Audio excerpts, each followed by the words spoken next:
우리 이제 중추신경계가 끝났는데 저희 아까 말초신경계 종류는 크게 감각 뉴런과 즉 감각신경을 구성하는 운동 뉴런, 운동신경을 구성하는 운동 뉴런으로 구성되어 있다고 배웠잖아요. 근데 이거는 기능적인 분류 체계고 저희 구조적, 즉 위치에 따른 분류 체계가 하나 더 있어요.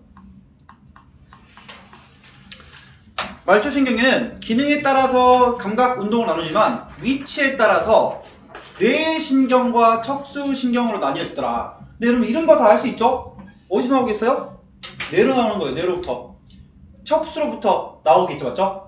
뇌로부터 뻗어나오는 말초신경, 척수로부터 뻗어나오는 말초신경을 각각 뇌신경, 척수신경이라 하고 뇌신경은 12쌍, 척수신경은 31쌍. 외우셔야 돼요. 여러분들 숫자. 물론 어떤 종류가 있는지 외울 필요 없겠죠. 근데 숫자는 외우셔야 돼. 자, 근데 이게 학생들이 많이 질문하셔가지고 시험 문제는 많이 안 나오는데 대답을 해드리자면, 여러분 여기 쌍의 의미는 약간 포괄적인 의미를 내포하고 있어요. 이게 무슨 소리냐면 좌우 한 쌍의 의미를 가지기도 하고 감각 뉴런과 운동 뉴런 한 쌍의 의미를 가지기도 해요. 실제로 좌우 감각 운동 한 쌍씩 있어요. 그러니까 사실 48개가 있는 거죠. 48개.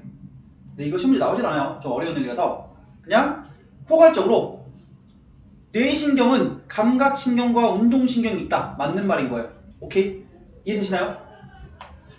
그래서 각각 뇌로부터 뻗어나오는, 척수로부터 뻗어나오는 말초신경이다. 학생들이 자유마냥 틀려오는 거. 이름이 뇌신경이니까 뇌와 척수를 구성하는 중추신경이다 라고 착각하시는 경우가 있어요. 아니에요. 여러분 뭐예요 이거? 말초신경계예요. 오케이 됐나요?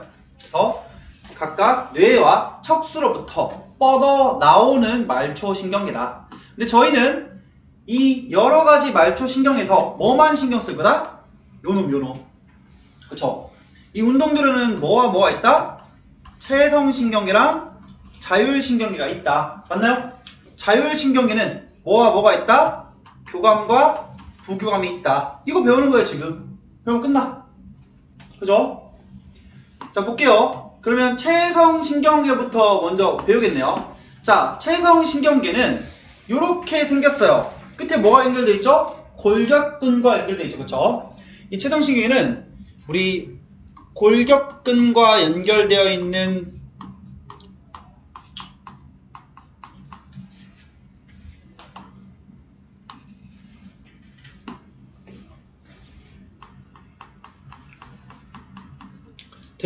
뉴런이고, 우리 구조를 보시면 여러분 몇 개의 뉴런으로 구성되어 있죠? 뉴런이 몇 개예요? 한 개예요. 그래서 실제로 얘네가 뇌와 척수로부터 뻗어 나오는데 한 개의 뉴런으로 구성되어 있더라. 뇌와 척수로부터 뻗어 나온다.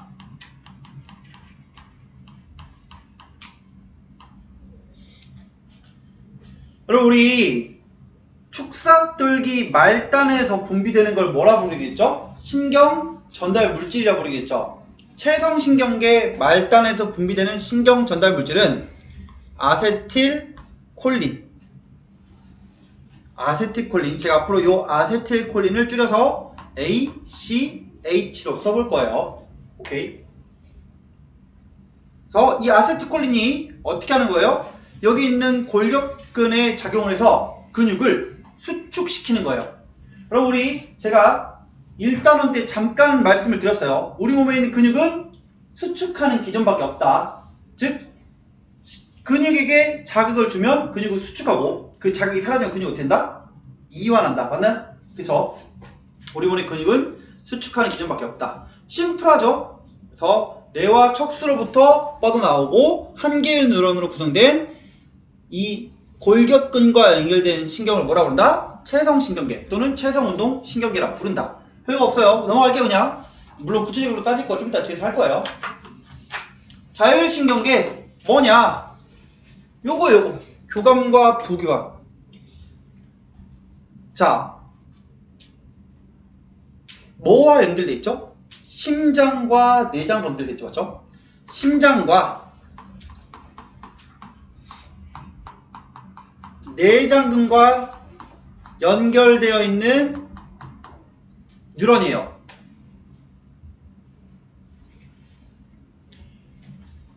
보시면 우리가 체성신경에는 한 개의 뉴런으로 되어 있는데 얘는 몇 개의 뉴런으로 되어 있죠? 두 개죠, 맞죠? 교감도 하나, 둘, 부교감도 하나, 둘, 그쵸?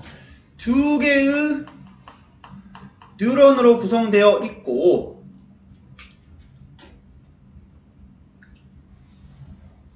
우리 보시면 앞에 거는 마리집, 뒤에 거는 민마리집이거든요. 여러분, 저희 신경계 지금 배우기 전에 신경할 때 감각이랑 운동뉴런은 마리집 신경이다 이렇게 배웠잖아요. 그렇죠? 그래서 실제로 체성신경계는 한 개의 뉴런으로 구성되어 있기 때문에 마리집 신경이에요. 근데 얘 같은 경우는 두 개의 뉴런으로 구성되어 있기 때문에 하나는 마리집이고 하나는 민마리집이거든요. 여러분들 이거 원인은 전혀 모르셔도 괜찮은데 제가 그냥 이유는 좀 설명할게요. 원인은 전혀 모르셔도 돼요. 지금 보시면 우리가 이 교감신경은 아까 말씀드렸다시피 몸을 긴장 상태로 만들기로 했고, 부교감은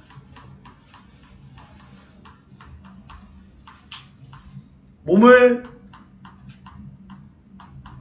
편안한 상태로 만들기로 했어요. 맞나요?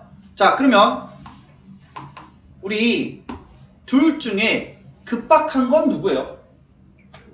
교감신경의 활동이 조금 더 급박하겠죠, 맞죠? 부교감은 이제 몸이 나른해지고 편안해지는 거니까. 그래서 이 교감신경은 사실 중추에서 나온 다음에 짧게 우리 뻗어나간 다음에 여러 개의 신경절 이후 뉴런과 연결되어 있어야 돼요. 이게 무슨 말이냐면 교과서에서 이렇게 한 개 한 개로 되어 있지만 실제로는 하나의 신경절 이전 뉴런, 여러분 신경절이라는 거 뭐냐면 이렇게 시냅스와 시냅스 사이 틈이 분포되어 있는 곳을 신경절이라 부르거든요. 근데 이 하나의 신경절 이전 뉴런이 여러 개의 신경절 이후 뉴런과 연결되어 있어가지고 여러 기관을 동시에 활성화시키는 거야. 동시에 빠르게. 근데 얘네가 신경절 이후부터는 속도보다는 우리 세밀화 작업에 좀 더 포커스를 두고 있어요.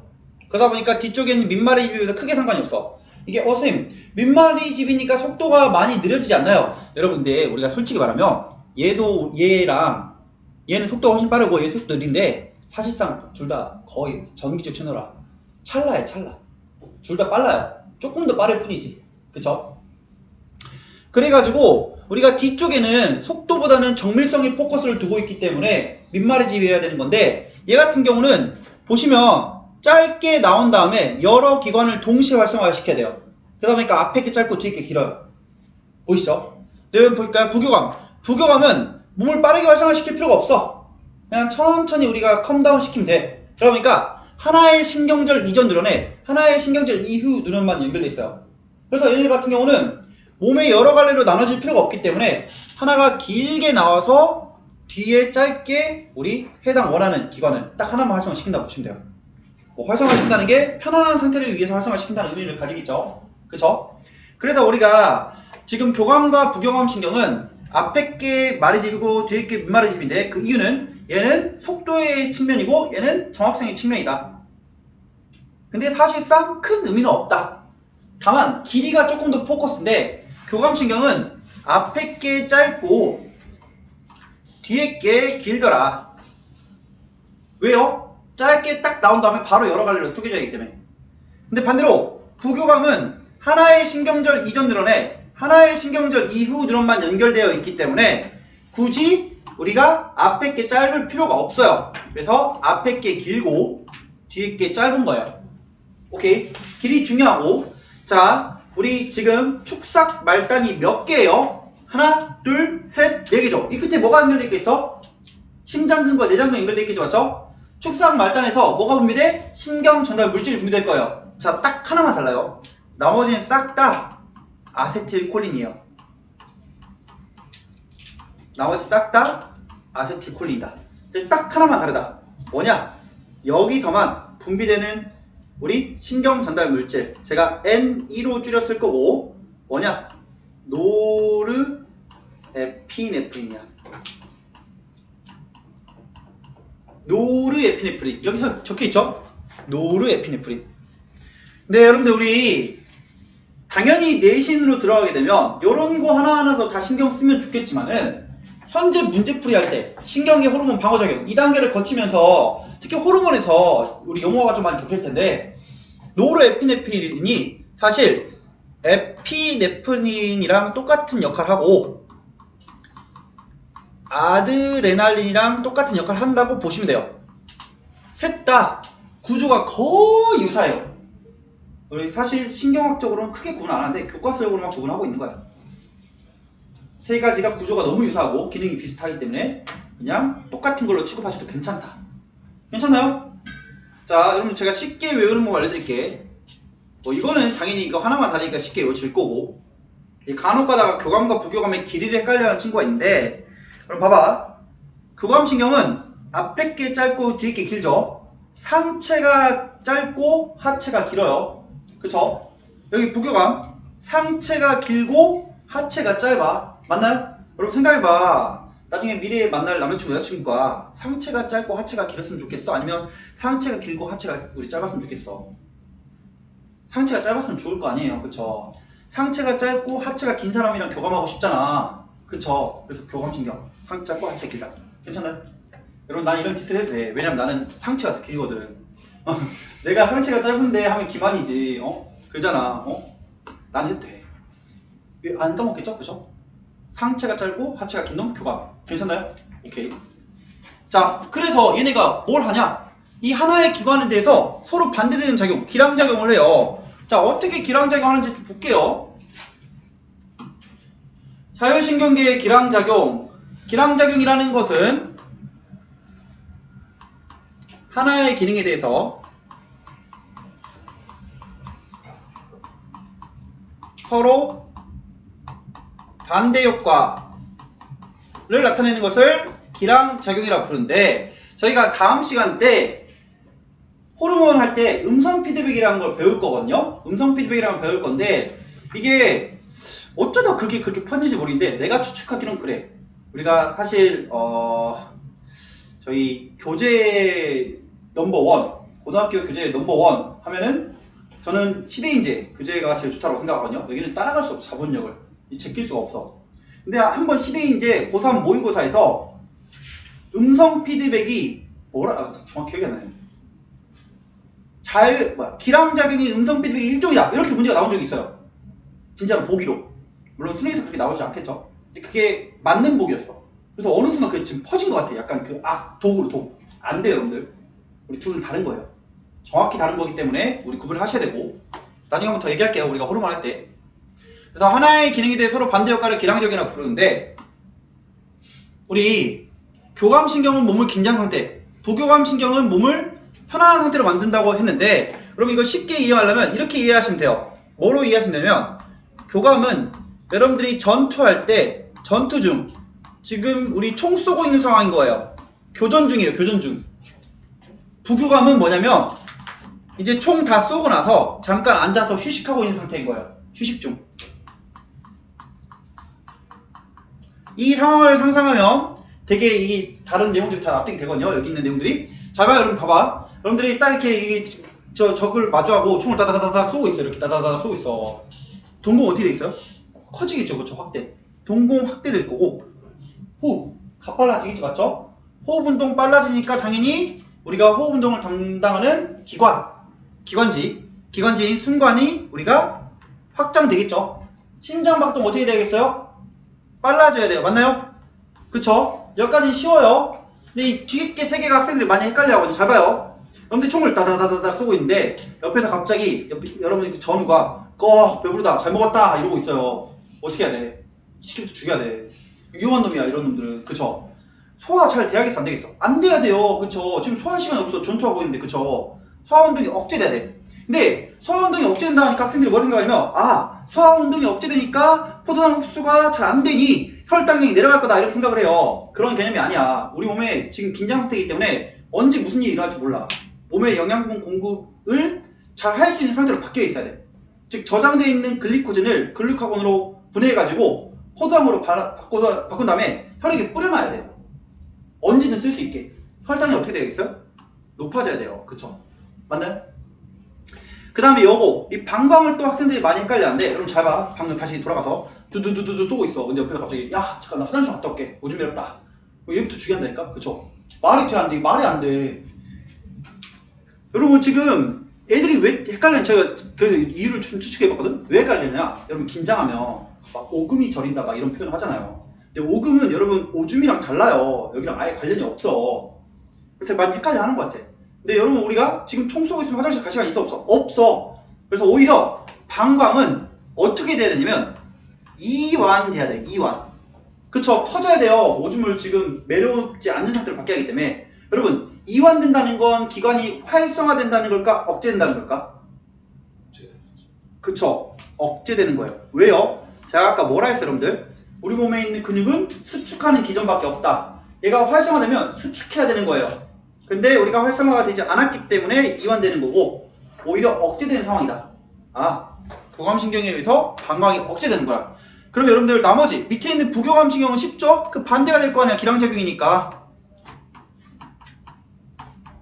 여기는 어떻게 되어 있어요? 수축이죠, 수축. 그래서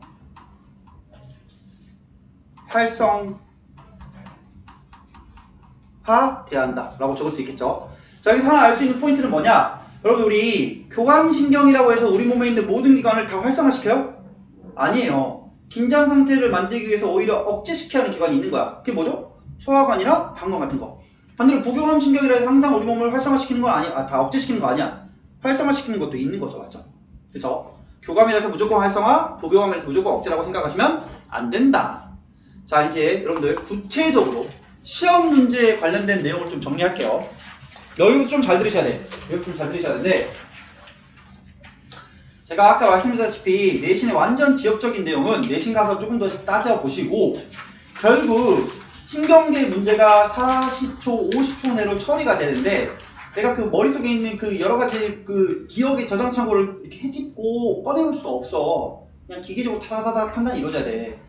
자, 뭐냐면 일단 첫 번째 뭐냐면 운동 뉴런의 중추이자 우리가 운동 뉴런이 나오는 곳 이런 걸 따져볼 거거든요. 자, 운동 뉴런의 중추. 자, 대뇌는 어떠한 신경만 나오고 있죠? 대뇌에서는 체성신경밖에 나올 수가 없어요. 왜요? 여러분 우리 대뇌는 관여하면 무조건 무슨 활동이에요? 의식적인 활동이에요. 대뇌가 관여하면 무조건 의식이 들어가야 돼. 그 말은 대뇌에서는 죽었다 깨나도 자율신경이 나올 수 있어요? 없어요? 없어요. 왜? 자율신경은 무의식적으로만 통제되기 때문에. 그쵸? 자, 척수는 체성신경계도 나오고 자율신경계도 나와요. 그러니까 좀 상황이 좀 복잡해. 척수가 상황이 좀 복잡해요. 척수가 상황이 좀 복잡한데 얘는 좀 따져볼 거고, 그러다 보니까 의식이 들어갈 때도 있고 의식이 들어가지 않을 때도 있어요. 오케이, 괜찮나요? 여기까지? 그래서 척수의 상황이 좀 복잡하게 따져볼 필요가 있다. 여러분 중간내 숨골 같은 경우는 자율신경계만 나오겠죠? 그쵸? 그러다 보니까 의식이 들어가겠어? 안 들어가겠어? 안 들어가요. 오케이. 자, 그러면 지금 보니까 중추가 하나, 둘, 셋, 네 개인데 종류로 봤을 때는 중추신경계가 네 종류가 나오죠. 지금 여기 언급 안 된 우리 중추신경계 뭐예요? 소뇌, 사이뇌, 그 다음에 다리뇌. 다리뇌 애초부터 시험에 나오지도 않고. 자, 그래서 우리가 정리해보면 소뇌, 사이뇌, 그 다음에 우리가 다리뇌, 이 세 개에서는 운동신경이 나온다 안 나온다? 안 나온다. 그쵸? 요 세 개는 운동신경이 나오지 않는다. 여기서 말하는 운동신경이라는 건 뭐예요? 체성이랑 자율을 의미하겠죠. 맞죠? 특히 시험 문제 학생들이 제일 많이 틀리는 게 뭐냐? 사이뇌에서 자율신경계가 나온다는 걸 많이 틀려와요. 그럴싸해 보이죠. 그럴싸해 보여. 왜? 사인의 우리 역할은 뭐야? 시상하부, 항상성 조절. 아 뭔가 우리 몸에 의식이 들어가지 않는 자율적으로 잘 조절하는 그런 역할을 하는구나. 안 돼요 여러분들. 사인에선 자율주기가 나오지 않아요. 되게 중요한 거예요. 자 근데 척수의 상황이 좀 복잡하다고 말씀드렸죠. 척수의 상황이. 척수의 상황을 좀 분석해볼게. 여러분 척수는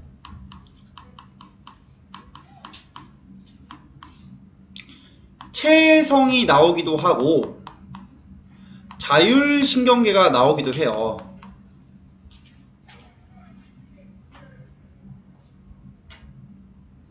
근데 저 체성신경계에 의해서 골격근이 통제가 될 때, 맞죠 여러분들? 체성신경 끝에 골격근이 통제가 될 때 그 골격근의 통제가 의식이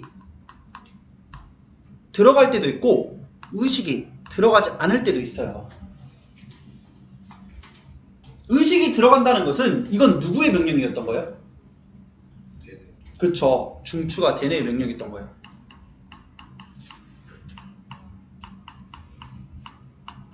대뇌의 명령이 목 아래로 우리 전달될 때 척수를 거쳐서 체성신경계를 통해서 골격근을 움직이는 거예요. 이해되시나요?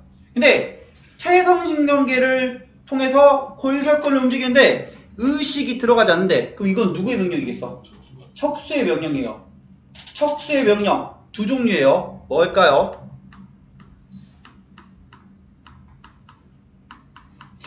무릎 반사와 회피 반사.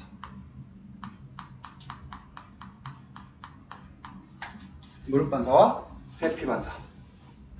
중추가 뭐다? 척수다.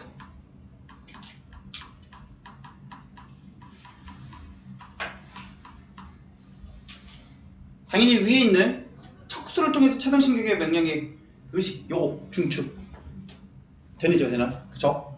자 밑에 있는 상황 볼게요. 우리 척수에서는 자율신경계도 뻗어나오거든요. 근데 저 자율신경계가 척수 것도 있고 여기 있는 중간내와 숨골이 명령일 수도 있어요. 맞죠?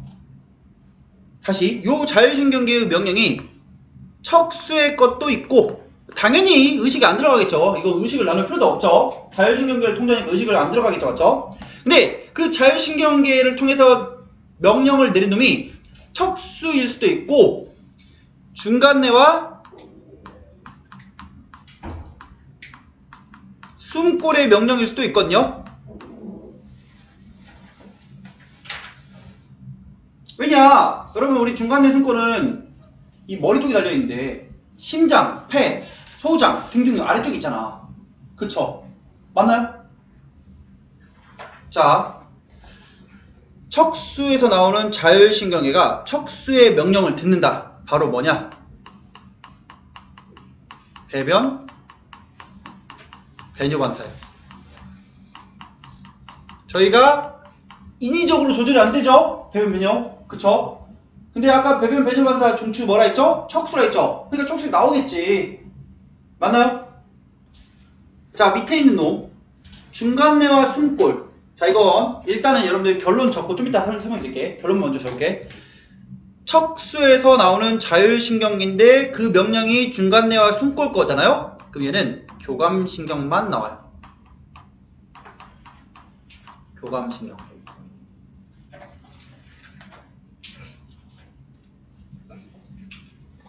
일단은 적을게 일단. 그러면 여러분들 지금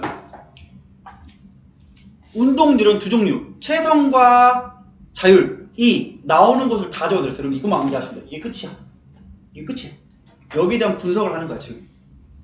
자 보시면 자 여러분 그림 볼게요. 그림 보시면 1번과 7번은 감각 뉴런이에요. 맞나요? 왜요? 뭐 보고? 그쵸 요거 보고. 그쵸? 1번과 7번은 저기에 있는 이 신경세포체를 보고 감각 뉴런인 걸 알 수 있어요. 여러분 연합 뉴런은 뭐예요? 연합 뉴런 2, 8, 4, 5번이에요. 2, 8, 4 맞나? 그쵸? 연합 뉴런 같은 경우는 2, 8, 4, 5번 맞나요? 운동 뉴런 자연스럽게 369죠? 괜찮아요, 여기까지? 그죠? 잘 봐요, 여러분들. 아무 조건도 없고, 여기 오른쪽 거 아예 없다 치고, 요 그림만 보고, 369가 체성신경계를 알아야 돼요. 아무 조건 없이. 운동주론인데 369가 자율신경계가 아니라 체성신경계가 확정이야, 확정. 뭘까? 왜 그럴까? 아무런 조건도 없어. 그냥 여기 있는 거 없고 이 그림만 덜렁 있어, 덜렁. 근데 369가 체성이 확정이래. 골격근. 이거 골격근이라는 조건이 있나요? PQR은 그냥 우리 반응이야, 근육이야, 근육. 아무런 조건이 없어. 그냥 그림만 딱 있는 거야. 그러면 여러분들이 체성신경입니다 라고 얘기하실 줄 알아야 돼요. 왜 그럴까요? 여러분, 저희 체성과 자율신경의 가장 큰 차이는 뭐죠? 뭐 물론 통제하는 우리 근육이 다르지만은 구조적으로 봤을 때, 구조적으로. 자, 제가 보여드릴게. 자율신경이 어떻게 생겼는지. 요렇게 생겼어요, 이렇게. 느낌이 오시나요, 여러분들? 몇 개? 두 개. 자율신경계는 두 개의 뉴런으로 되어 있죠. 체등신경 몇 개의 뉴런? 한 개의 뉴런. 실제로 보시면 우리 중추신경계로부터 하나의 뉴런이 근육과 직접 연결되어 있는 거예요. 그렇죠? 구조적으로 하나로 되어 있기 때문에 우리 체등신경이 되겠죠. 여러분, 그림 보고 판단할 줄 알아야 돼. 어려운 문제는 그래. 369는 뭐다? 체등신경이다. 됐나요? 괜찮아요? 자, 그럼 하나씩 해봅시다. 여러분, 이건 되게 쉬운 건데, 소리를 듣고 고개를 돌리는 경우에 신호 전달. 경로가 어떻게 되죠? 소리를 들었대. 그러면 우리 위쪽에서 들었을 거 아니야. 자, A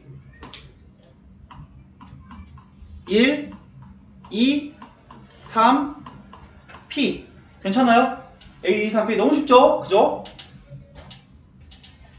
냄새를 맡고 손을 내미는 경우에 신호 전달. 냄새를 맡았기 때문에 목 위쪽에서 맞죠? A 1 2 5 6 Q. 맞나요? 맞죠? 잘 따라왔나요, 여러분들? 냄새를 맡고 손을 내미는 경로. 괜찮아요? 여러분, 근데 잘 봐요. 봐봐. 요거 2번 경로가, 냄새를 맡고 손을 내미는 2번 경로가 요거는 왜 안 될까요? 1489R 1489R 1489R 냄새를 맡고 손을 내민다. 1489R.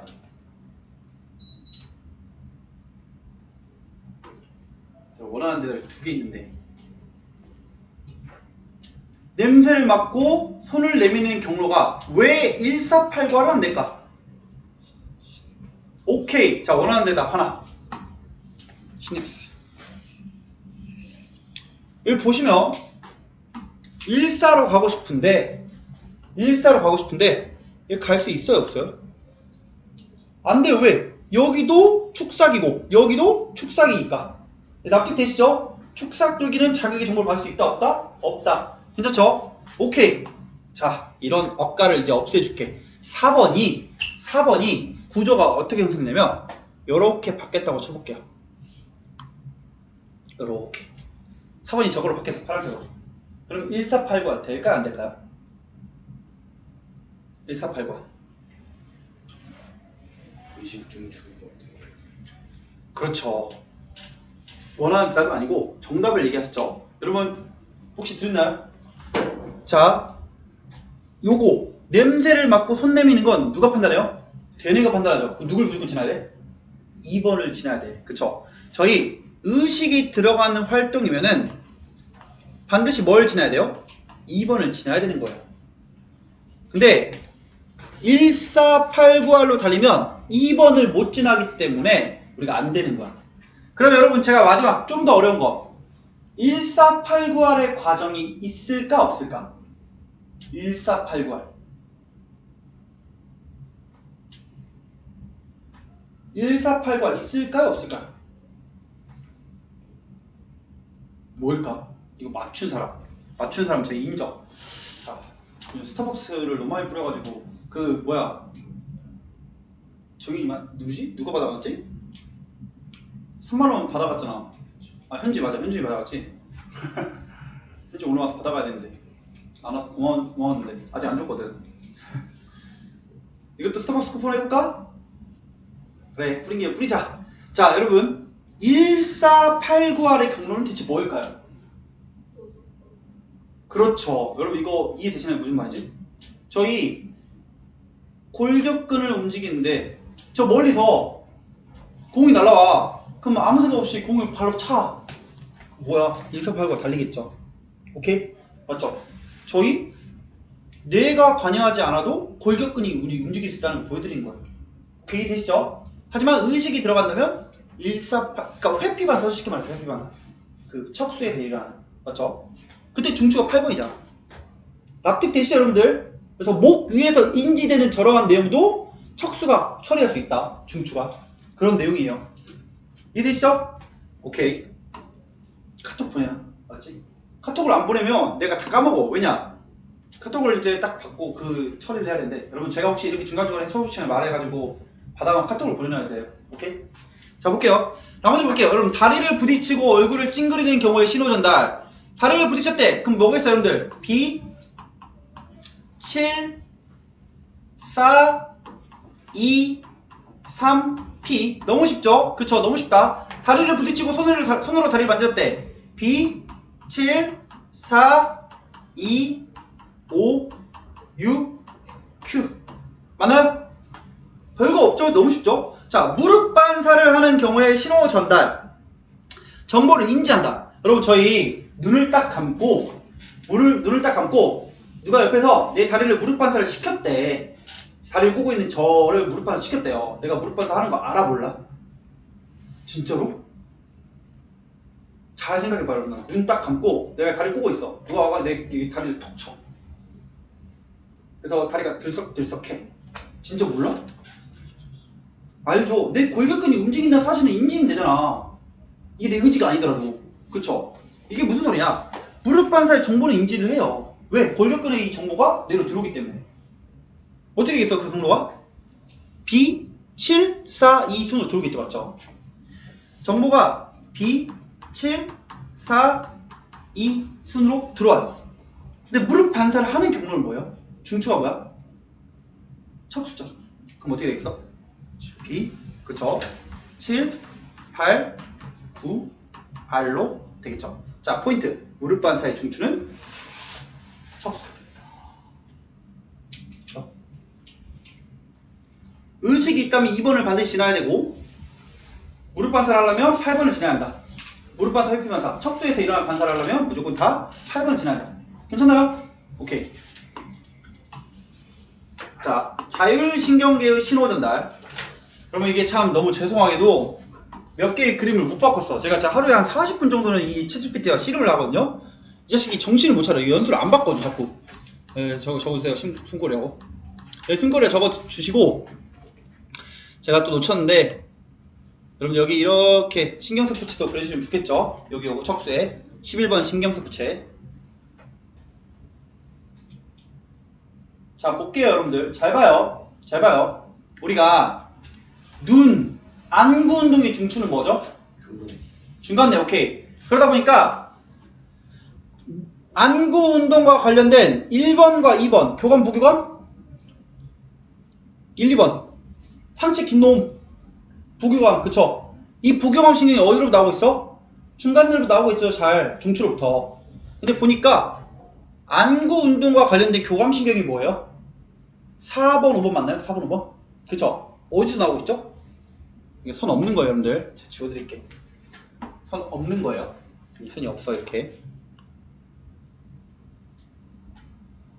어디서 나오고 있죠? 4번 5번? 그쵸?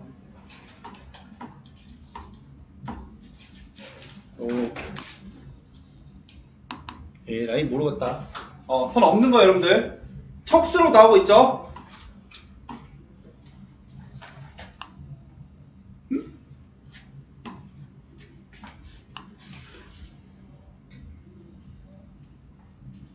오케이.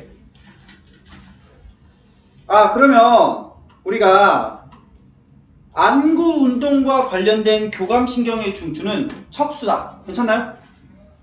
다시. 안구 운동에 관련된 교감신경의 중추는 척수다. 왜? 척수로 나오고 있으니까. 말 돼요? 중추 몇 개? 한 개. 어디야? 중간내. 그쵸? 안구 운동에 관련된 중추는 한 개로 우리 하기로 했는데, 교감은 중추가 척수고 부교감은 중추가 우리 중간내인 게 말이 돼? 안 되죠. 그쵸? 안구 운동에 우리 중추는 뭐예요? 중간내예요. 자, 우리 왜 이러한 현상이 발생하냐면, 잘 봐요. 우리 몸에서 사실 목 아래에 기관이 많아요? 목 위에 기관이 많아요? 아래에 기관이 훨 많죠? 네, 저희 아까 교감신경의 역할은 어떤 역할을 했죠? 기관을 동시에 다발적으로 빠르게 활성화시킨다 했죠? 그래가지고 얘가 교감신경을 뻗어가지고 동시에 여러 기관을 활성화시켜야 되는데, 이 교감신경이 명령하는 기관과 우리 그걸 수행하는 기관이 목 위에 있다고 해서 위쪽에서 교감신경이 나와버리면 이 아래쪽을 동시다발적으로 활성화하기 너무 어려운 거야. 그래서 일단은 교감신경이 나가려면 목 아래쪽으로 정보를 내려보낸 다음에 거기서 교감신경이 분지해야 되는 거예요. 즉 척수로부터 무조건 교감신경이 나갈 수밖에 없는 거예요. 그래서 실제 보시면 심장 중추 뭐죠? 숨골이죠, 맞죠? 숨골의 교감신경도 어디서 나오고 있어? 척수로 나오고 있죠. 방광의 교감신경 어디서 나오고 있죠? 척수로 나가고 있는 거예요. 교감신경은 무조건 척수에서 나와야 되는 거야. 왜? 목 아래쪽에 우리 몸의 기관이 훨씬 더 많기 때문에. 이해되시나요? 그래서 이런 상황을 좀 정리해볼게. 잘 봐요. 여러분, 교감신경의 신경세포체는 어디 있나요? 싹 다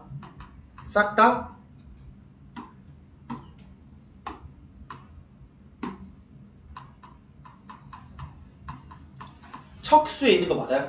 그쵸? 왜? 우리 몸에 있는 여러 기관을 동시에 활성화시키기 위해서. 그죠? 근데 부교감신경의 신경세포체, 자, 얘 같은 경우는 이제 그러한 빠른 활성화가 필요 있어 없어? 없어. 그러다 보니까 천천히 해도 돼. 자, 어디 있냐?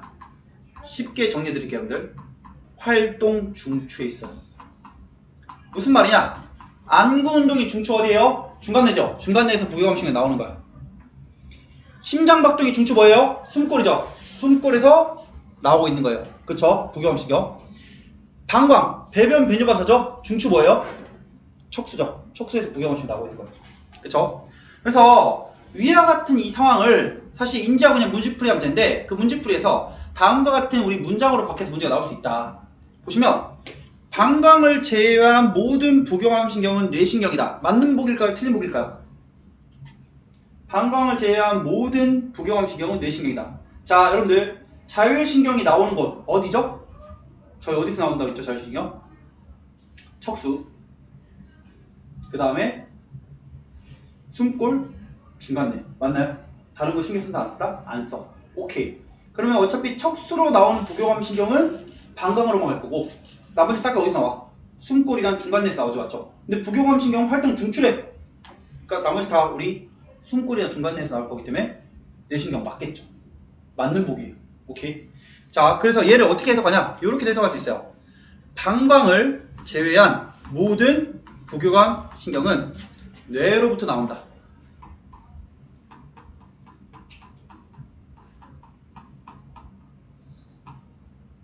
이 말은 방광의 부교감신경은 무슨 신경이다? 척수신경이다. 맞나요? 이 말은 방광의 부교감신경은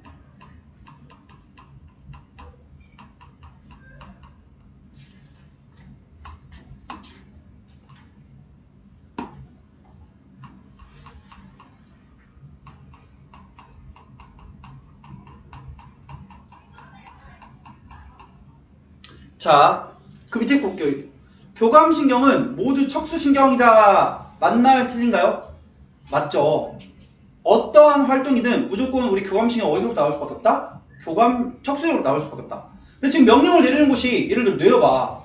근데 척수로부터 교감신경이 나온대. 이거 어떻게 하겠어요? 명령을. 연합 뉴런으로 내려보내야 되는 거예요. 그쵸? 자, 그래서 우리 교감신경의 신경세포체 위치는 척수인데, 만약 그 명령이, 즉 중추가 뇌라면 뭘 이용해서? 연합 뉴런을 이용해서 명령을 어떻게 한다? 내려보낸다. 오케이? 중추가 뇌라면 연합 뉴런을 통해서 명령을 내려보내더라. 어쨌든 이제 교감신경은 싹 다 척수에 나간다는 거 오케이 인지됐어요. 괜찮나요? 자, 이런 상황에서 우리가 이렇게도 얘기할 수 있나요? 교감신경은 척수로부터 나온다. 괜찮나요?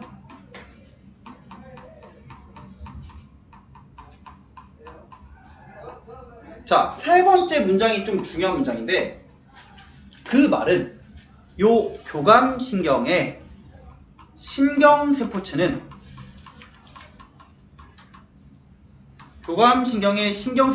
싹 다 어디 있겠어요? 척수의 속질에 있겠죠. 괜찮나요? 맞죠? 왜요? 척수 같은 경우는 신경세포체가 어디 모여있게 돼 있으니까? 속질에 모여있게 돼 있으니까. 그럼 이거는 여러분 어디에다 그대로 적용돼요? 여기에다도 그대로 적용되죠. 맞죠? 방광으로 가는 부교감신경의 신경세포체 어디 있다? 척수의 속질. 오케이. 자, 이렇게까지 한번 딱 끝내면 좋은데 과해. 어떤 친구들은 과해 가지고 뭐라 생각하냐? 그러면 뇌로부터 나온 놈들은 대뇌 겉질에 있겠구나. 왜냐? 척수랑 우리가 대뇌랑은 반대 경향성이니까. 이거 맞아요? 척수랑 대뇌는 반대 경향성이잖아. 근데 얘네들 뇌로부터 나오잖아. 그러니까 얘는 신경세포체 대뇌 겉질에 있는 거야? 맞아요? 여러분 대뇌는 자율신경이 나온다 안 나온다? 안 나온다. 이런 오버 액션 하지 마세요. 근데 안 가르쳤으면 우리가 없는 거예요. 이거 안 돼요. 제가 오버해서 꼭 이렇게 판단하는 친구 있어가지고 지금 안 된다는 거 말씀드리는 거예요. 그냥 숨골이랑 중간에 있다. 선생님 숨골과 중간에는 겉질과 속질이 없나요? 없으니까 안 배웠겠지. 그치?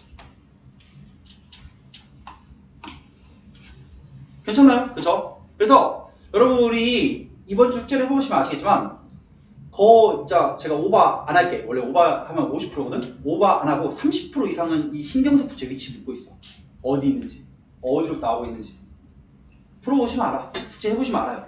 오케이, 됐나요? 넘어가 되나요? 오케이. 자, 그 밖에 좀 내신 지엽적인 거 몇 개를 좀 가져왔어요. 이건 내신 완전 지엽적인 건 아니고 좀 자주 출제되는 유형이에요. 보시면 우리가 자율신경계와 활동전이 빈도수에 관련된 내용인데 여러분 제가 여기서 하려고 저번 시간에 좀 말씀을 안 드렸어요. 뭐냐면은 자 우리 요렇게 뉴런이 있다 쳤을 때 뉴런에 역치이상 자극 10N의 힘을 줬다고 쳐볼게. 갑자기 물리시간 10N의 힘이 가할 때 이게 저기 역치이상 자극이래요. 그럼 뭐가 발생하겠어? 활동전이가 발생을 하겠죠. 그쵸? 맞나요? 근데 자극이 세기를 키웠어. 똑같은 곳에. 그러면 내가 더 큰 자극을 줬으니 활동전이의 크기도 어떻게 되겠어요? 커지겠죠. 어쨌든 저 더 큰 자극을 표현할 거 아니야. 어떻게 되겠어? 뭐 이렇게 되겠죠. 이거 말 돼요? 안 되죠. 왜요? 저희 저번 시간에 배웠던 거에 의하면 동일한 뉴런은 활동전 그래프가 바뀐다 안 바뀐다? 안 바뀐다. 근데 어쨌든 이 더 큰 자극을 표현해야 할 거 아니야. 그쵸? 어떻게 해요? 더 큰 자극에 대한 표현을 활동전이 빈도수를 증가함으로써 나타내더라. 그래서 우리가 자극의 세기가 세면 셀수록 활동전이 빈도수는 증가할 수밖에 없다. 신경 입장에서. 여러분 근데 이거는 기관의 입장에서도 마찬가지예요. 기관이 자극을 많이 받을수록 우리가 활동전이 빈도수는 증가해요. 네, 이러한 우리 내용들을 한 문장으로 정리하면 활동전이 빈도수는 이렇게 우리 얘기할 수 있어요. 해당 기관의 특정 기관의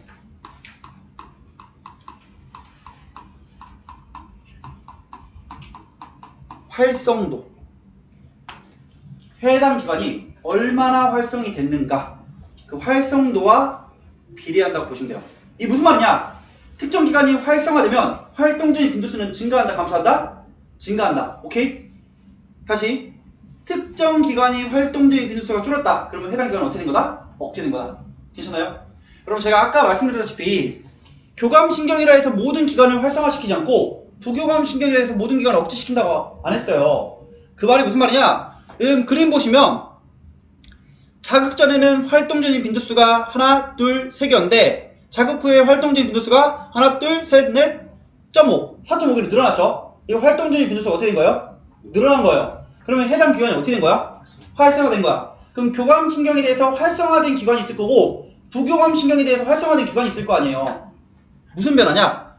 교감신경의 자극을 받은 심장이 변하고 부교감신경의 자극을 받은 소장이 변한 거예요. 그쵸? 둘 다 똑같이 이런 그래프가 나타날 수 있다는 거예요. 다시 여러분 활동적인 빈도수를 우리 어떻게 해석하라? 기관의 활성도로 해석한다.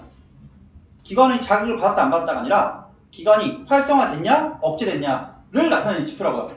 이게 학생들이 이걸 왜 헷갈려 하면 이렇게 헷갈려. 선생님 자극을 받으면 무조건 활성화돼야 되는 거 아닌가요? 이렇게 생각하는 거잖아, 맞지? 왜냐? 그게 우리가 신경의 전도의 개념이었으니까. 맞잖아. 자극을 주면 우리가 활동적이 발생하는 거잖아, 맞지?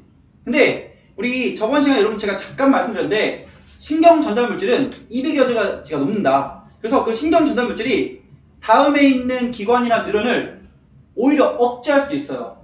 이게 무슨 말이냐면 잘 봐요. 내가 요렇게 뉴런이 있다고 쳤을 때 기존에 배웠던 개념에 의하면 여기다 자극을 주면 이 자극이 좀 따라가지고 이렇게 전달된다라고 배웠어. 근데 실제로는 여기서 분비되는 신경 전달 물질이 억제성일 수도 있어가지고 오히려 여기 자극을 주면 이 신호 전달을 차단하는 경우도 있어요. 왜냐? 뉴런이라는 게 이렇게 연결되어 있는 게 아니라 이런 식으로 연결되어 있다 보니까 내가 이쪽으로 신호 전달을 보내고 싶은데 갑자기 여기 우리 이 신호 전달에 과한 걸 막기 위해서 이 두 개를 켜가지고 여기를 오히려 억제시킬 수 있는 거라고요. 네, 여러분 이건 너무 어려운 개념이니까 치우고 이렇게 받아들이면 돼요. 우리가 뉴런을 자극시킨다고 해서 무조건 우리 특정 기관을 활성화시키는 건 아니구나. 그죠? 더 쉽게 그냥 해당 기관이 활성화되면 빈도수는 증가하고 해당 기관이 억제되면 빈도수는 감소한다. 교감신경에 의해서 활성화되는 기관도 있고 억제되는 기관도 있다. 괜찮나요? 자, 밑에 한번 정리해볼게. 교감신경은 심장을 어떻게 시켜요? 활성화시켜요. 맞나요? 그럼 활동적 빈도수를 어떻게 시키겠어? 빈도수 어떻게 시키겠어요, 여러분들? 증가시키겠죠. 그쵸? 반대로 교감신경은 소장과 방광의 활동을 어떻게 해요? 억제하죠. 그럼 해당 기관의 활동적 빈도수를 줄이겠죠. 괜찮나요?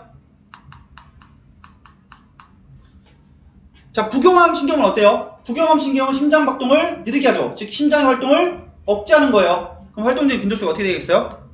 감소해야겠죠. 반대로 부교감신경은 소장과 방광의 활동적인 빈도수를 증가하겠죠. 자, 그럼 여러분 이렇게 보시는 거야. 그래프를 딱 보시고 기관이 활성화되는지 억제되는지 체크한 다음에 누구의 자극을 받았는지 확인하시면 돼. 이해되시죠? 심장이 예를 들어 어떤 기관이 심장일 때 심장이 이러한 변화를 보였으면 교감신경이 자극을 받은 거고 심장이 이러한 변화를 보였으면 부교감신경이 자극을 받은 거죠. 이해되시나요? 자, 이거와 관련된 아주 유명한 실험이 하나 있어요. 아주 유명한 실험이 있는데 이름이 뭐냐? 우리 라비의 실험이라고 해서 이 사람이 한국 사람이 아니다 보니까 라비, 레비, 라비 등등 이름이 진짜 교과서마다 다양해. 근데 여러분들 그 사람 이름 중요치 않죠. 이 사람의 한 업적, 과정이 되게 중요한 우리 내용인데 이 사람이 어떤 우리 실험을 세팅했냐면 요렇게 독특한 우리 구조에 연결된 우리 통을 만든 다음에 여기다가 생리식염수를 가득 채웠어요. 이렇게 부으면 여기 따라가지고 여기 밑으로 채워지겠죠, 맞죠? 그래서 둘 다 이 빈 공간에 싹 다 우리 생리식염수를 채운 다음에 여기다가 돼지의 심장을 2개 딱딱 넣은 거예요. 돼지의 심장을 딱딱 넣었더라. 물론 심장을 꺼내서 처리했기 때문에 곧 멈추겠죠? 그쵸? 근데 일정 기간은 뛰어. 발딱발딱 뛰어. 한 10분 정도는. 생리식염수에 넣어놨기 때문에. 여러분, 심장은 놀랍게도 이게 요렇게 꺼내놓으면 지 알아서 새로운 전기적 신호가 없는 한 꽤 오랫동안 뛰어. 심장은 전기적 신호로 우리가 조절되는데, 이거는 여러분들 나중에 뭐 의대 가서 한번 좀 더 확인해 보시고. 자, 요거 심장 1번이라고 심장 2번이라고 봤을 때 얘가 어떻게 하냐면, 실제 실험한 세팅을 그대로 가져올게요. 이 심장 1번 쪽에다가 부교감 신경을 요렇게 연결해 가지고, 이 부교감 신경, 이 부교감 신경을 자극을 줘본 거예요. 그러면 이 심장 1번에서 활동준위 빈도수가 바뀌겠죠? 부교감 신경 자극을 받아가지고. 그쵸? 자, 원래는 활동준위가 이렇게 나타나고 있었는데, 여기다가 딱 자극을 주니까 곧바로 얼마 지나지 않아서 바로 활동준위 빈도수가 줄어들었어요. 자, 여러분, 제가 자극을 준 심장은 뭐죠? 심장 1번이죠, 맞죠? 심장 2번 자극 줬어, 안 줬어요? 안 줬어요. 그럼 심장 2번은 무언가의 변화가 있어야겠어, 없어야겠어? 없어야겠죠, 그쵸? 그래서 실제로 자극을 주었을 때 심장 2번은 곧바로 다른 변화가 없어요. 그냥 뛰고 있어. 근데 얘가 갑자기 일정 시간 지난 다음에 지도 갑자기 활동적 빈도수가 줄어. 이거 어떻게 된 거예요? 자극을 딱 이때 줬더니 이렇게 자극 같이 줬겠죠? 여기다 이쪽에다가 같은 시간대 같은 시간에 맞춘 거예요. 어쨌든 자극을 줬더니 심장 2번은 자극을 받지 않음에도 불구하고 일정 시간 이후에 활동적인 빈도수가 줄었어요. 왜 그럴까요? 이 감정적 공감을 한 거지. 제 심장이니까. 그쵸? 신경 조절. 그치. 봐봐, 여러분들, 우리가 이 실험이 진짜 엄청나게 중요한 실험이거든요. 이게 여러분들 되게 단순해 보이는 실험인데, 이게 이 사람이 아마 제가 알기로 의사인 걸로 알고 있는데, 이 신경계가 여러분들 우리 몸에서 가장 연구가 안 된 기관계예요. 가장 연구가 잘 된 기관계가 어디냐? 면역계고, 그 다음 가장 연구가 잘 안 된 게 신경계거든요. 그래서 여러분들 제 친구 제가 아까 말씀드렸잖아요. 지금 레지던트 하고 있는 친구인데, 걔가 신경외과 의사거든요. 신경외과 의사를 다른 말로 프리스트라 부른대. 스펠링 맞니? 맞아? 여러분들이 지금 그러면 안 되지. 프리스트 뭔데? 성직자, 그쵸? 신경외과 의사들이 성직자래요. 왜냐, 이 사람들이 지들도 모른대. 물론 이제 단순한 쉬운 외과적 수술은 지들이 알아서 잘하는데, 좀 어려운 외과적 수술은 해놓고 잘 되길 빈대. 제발. 문제가 없길. 몰라요. 잘 몰라. 그만큼 연구가 안 됐어. 근데 이 실험이 우리가 원래는 기존에는 신경의 정보가 전기적 신호로만 이동한다라고만 생각했는데, 화학 물질이 관여한다는 걸 최초로 우리 발견한 실험이에요. 여러분, 우리 이 부교감 신경 말단에서 아세틸콜린이 분비가 되겠죠? 그쵸? 저 아세틸콜린이 여기 있는 생리식염수의 관을 따라서 이쪽으로 쭉쭉쭉쭉쭉쭉쭉쭉쭉쭉쭉쭉쭉 들어올 거 아니에요? 그쵸? 맞죠? 그러다 보니까 저게 이동하는데 걸린 시간이 있다 보니까 뒤늦게서야 활동적 빈도수가 줄어든 거죠. 그러면 딱 요 상황에서 요 심장 2번 쪽에다가 신경의 자극을 주지 않고 그냥 노르에피네프린만 딱 투여했다고 쳐볼게. 그럼 활동적 빈도수가 어떻게 돼 있어? 증가해요. 오히려. 왜? 화학적 신호를 인지해가지고. 무슨 말씀인지 이해되시죠? 그래서 우리가 신경계가 화학적인 우리 물질도 관여한다는 걸 최초로 우리 발견한 실험이고, 여러분 웬만하면 제가 봤을 때 내신 나와요. 웬만하면. 되게 유명한 실험이라서. 자, 넘어가서 신경의 교차라고 되어 있는데, 얘는 사실상 나오기가 좀 힘들어요. 1번 이유, 교과서에 없어요. 교과서에 없기 때문에 당연히 나오기 힘들겠죠. 그쵸? 그 다음에 2번, 여러분 얘 같은 경우는 외우는 게 아니야. 조건을 보고 판단하는 과정이거든요. 보시면 어떤 거냐면, 신경은 우리 연수, 즉 숨골에서 교차가 대부분 일어나고 척수에서도 일부 일어난다고 아까 말씀드렸죠. 근데 이렇게 외우시면 돼. 제가 기존에 외울 때 참 좋았었는데, 우리가 촉촉한 숨골, 우리 통통한 척수, 이게 기존에는 촉촉한 연수 해가지고 여러분 하연수 누군지 아시나요? 하연수의 피부가 촉촉하니까 외워라. 촉촉한 연수. 뭐냐? 촉각은 숨골에서 신경의 교차가 일어나고 통각은 척수에서 신경의 교차가 일어난다는 거예요. 그래서 손상 부위가 어디냐에 따라 촉각과 통각을 느낄 수 있는지 여부가 다르거든요. 잘 봐요 여러분들. 손상 부위가 왼쪽이에요. 근데 오른쪽에서 손상 부위 아래쪽에서 촉각과 통각을 가해본 거예요. 근데 촉각은 연수, 즉 숨골에서 교차가 일어나기 때문에 교차가 일어나지 않은 상태로 그대로 우리 오른쪽 척수를 타고 올라가기 때문에 손상 부위를 지나요? 안 지나요? 안 지나요. 근데 통각 같은 경우는 척수에서 신경의 교차가 일어나기 때문에 손상 부위 오른쪽 아래에서 통각을 주면 이 교차가 일어나서 손상 부위를 지나려고 하다 보니까 정보가 이동된다 안 된다? 안 된다. 통각은 못 느끼고 촉각은 느끼게 되는 거예요. 마찬가지로 우리가 손상 부위가 오른쪽이라 쳤을 때 오른쪽에 촉각과 통각을 제공하면 촉각은 손상 부위를 따라 지나가기 때문에 우리 못 느낄 거고, 여기 있는 통각은 손상 부위 다시 척수에서 신경의 교차가 일어나기 때문에 넘어가서 위로 올라가기 때문에 우리 느낄 수 있겠죠. 상황 정리가 이래요.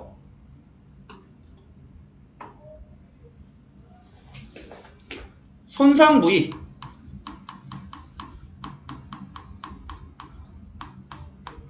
반대 아래에서 손상 부위 반대 아래에서 촉각은 느끼는 반면 통각은 느낄 수 없다. 왜? 통각은 척수에서 신경의 교차가 일어나기 때문에 손상 부위 쪽으로 넘어와서 지나가기 때문에 우리는 느낄 수 없다. 반대로 손상 부위 쪽 아래는 촉각은 못 느끼겠지만 통각은 느낀다. 왜? 통각이 넘어가서 위로 올라갈 거기 때문에. 괜찮나요? 그쵸? 넘어가되나요? 오케이. 가면 돼? 넘어가면 돼. 자, 뉴런의 마취 후에 인지 변화인데, 여러분 보시면 시간 몇 분이지? 우리 몇 분까지? 7시 20분까지인가? 7시까지. 7시까지요? 열수가. 그럼 빨리 할게요. 잘 봐요. 뉴런의 마취 후에 인지 변화인데, 보시면 우리가 뭐 여러 부위가 있는데 저희 어떤 활동을 인지하고 그거에 대한 반응을 하는 경로, 즉 의식적 활동의 경로를 지금 써보면 A, B, C, D, E 순이겠죠. 맞나요? 근데 이와 별개로 척수 반사의 경로는 어디예요? 그쵸? A, F, E죠. 자, 그러면 우리가 마취를 했을 때 그 마취한 부위가 A나 F나 E면 척수반사 되겠어 안 되겠어? 안 되죠, 맞죠? 근데 A, F, E가 정상이면 척수반사는 되겠네요. 자, 그러면 A, F, E 여기와 여기서는 척수반사가 안 되겠죠? 맞나요? 괜찮나요? 자, 우리가 A를 마취하고 손에 뜨거운 걸 닿으면 당연히 척수반사 안 될 거고, 뜨겁다고 인지해요 못해요? 다시 뜨겁다고 느껴요 못 느껴요? 뜨겁다고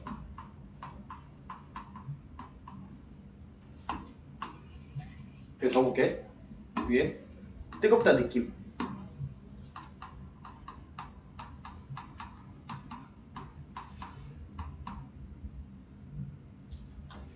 느껴요 못 느껴요?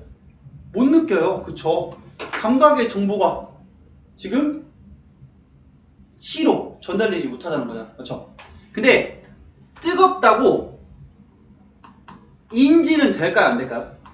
인지.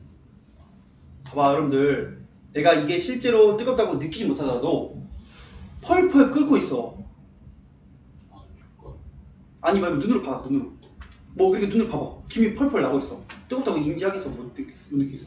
느끼겠죠, 맞죠? 봐봐요 여러분들. 자, 이 컵에 지금 뭐 음료수가 좀 떨어져 있어요. 제가 보이나요, 눈으로? 그쵸? 근데 제가 이거 음료수가 있다고 뭐예요? 인지하죠? 맞죠? 인지해 못해요. 왜? 소리가 나고 무거우니까. 그쵸?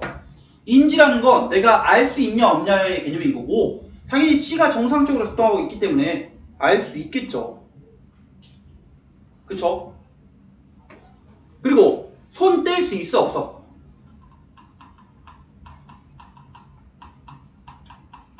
있죠. 왜? 경로 D, E가 정상이기 때문에.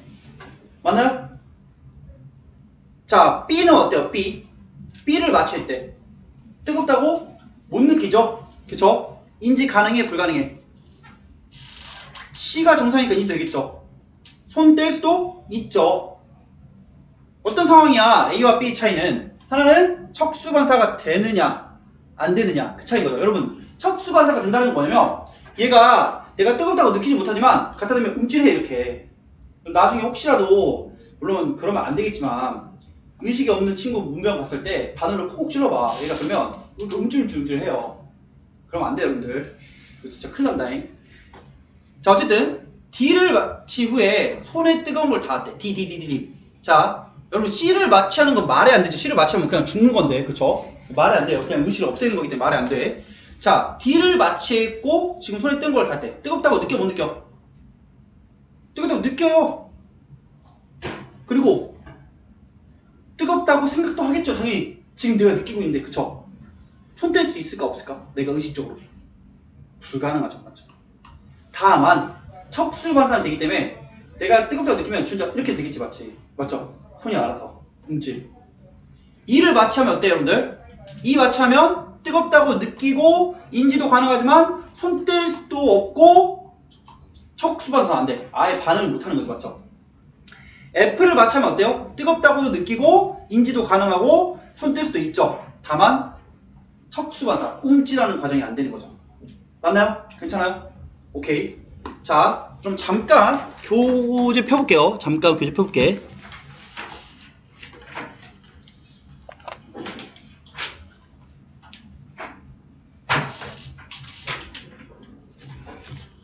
뭐 나머지는 여러분들 아마 쉽게 풀 거고. 몇 분이지? 시간 좀 봐볼래? 58분? 자, 두 개만 볼게. 자, 첫 번째 뭐냐면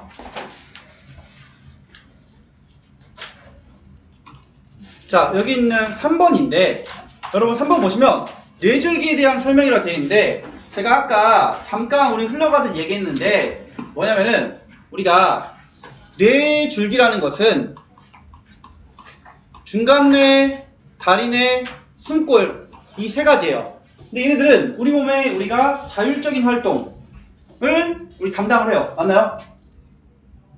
내 의식이 들어가지 않더라도 자율적으로 우리 돌아가는 거잖아. 몸을, 시스템을. 호흡도 돌리고 심장도 돌리고 우리 소화도 돌리고. 그쵸?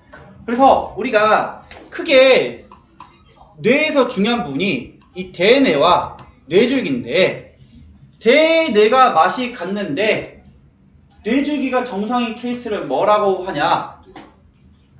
식물인간이라고 불러요.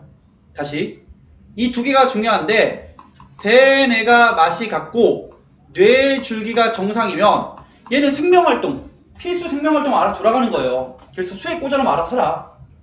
이런 뭐? 식물인간이에요.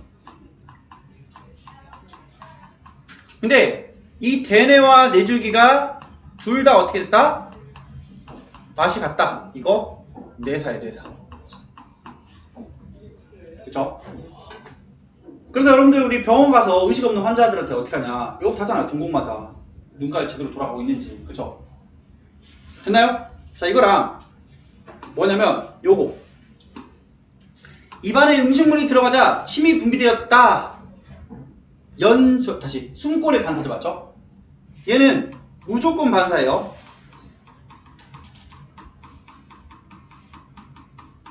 누가 담당한다? 숨골이 담당한다. 맞나요? 근데 얘랑 이 맛있는 음식을 보자마자 군침이 싹 돌았다. 군침 돈다. 얘는 뭐예요?